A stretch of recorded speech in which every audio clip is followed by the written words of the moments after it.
Today, we're at Jaxson's Ice Cream Parlor in Fort Lauderdale, Florida. It's not only a local favorite, it's consistently voted one of the top ice cream parlors in the country. That's because they start by making ice cream the same way they did when they opened almost 60 years ago, in small batches and only using the freshest ingredients.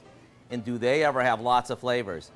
Everything from classic vanilla and decadent chocolate to fun ones like peppermint candy and fresh banana.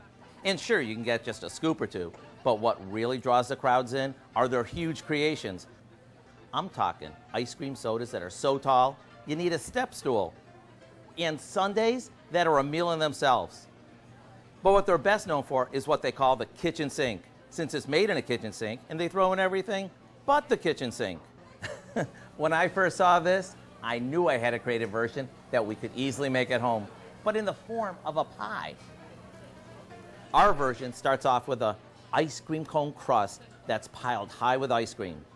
Then it's blanketed with hot fudge and caramel sauce before getting smothered with whipped cream and all sorts of sundae toppings. The recipe for our kitchen sink pie is online now, so you can bring that old-fashioned ice cream parlor taste right into your home. I'm Howard from the Mr. Food Test Kitchen, and I'm not going anywhere until I finish this, because, ooh, it's so good.